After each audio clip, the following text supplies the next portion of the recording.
The Gospel of Matthew chapter 28. The Resurrection.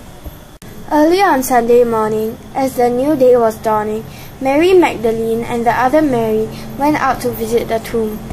Suddenly, there was a great earthquake, for an angel of the Lord came down from heaven, rolled aside the stone, and sat on it. His face shone like lightning, and his clothing was as white as snow. The guards shook with fear when they saw him, and they fell into a dead faint. Then the angel spoke to the women. "Don't be afraid," he said. "I know you are looking for Jesus, who was crucified. He isn't here. He is risen from the dead, just as he said would happen. Come, see where his body was lying. Now, go quickly and tell his disciples that he has risen from the dead, and he is going ahead of you to Galilee.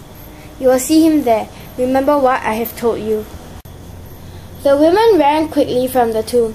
They were very frightened, but also filled with great joy, and they rushed to give the disciples the angel's message.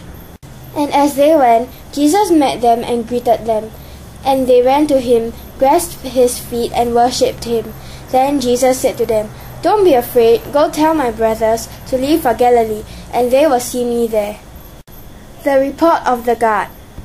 As the women were on their way, some of the guards went into the city and told the leading priests what had happened.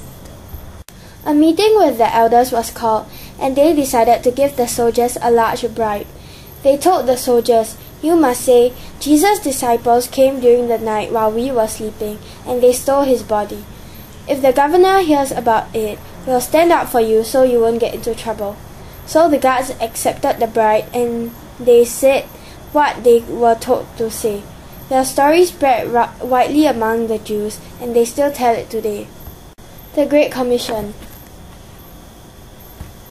Then the 11 disciples left for Galilee, going to the mountain where Jesus had told them to go. When they saw him, they worshipped him, but some of them doubted. Jesus came and told his disciples, "I have been given all authority in heaven and on earth. Therefore, go and make disciples of all the nations, baptizing them in the name of the Father, and the Son, and the Holy Spirit. Teach these new disciples to obey all the commands I have given you.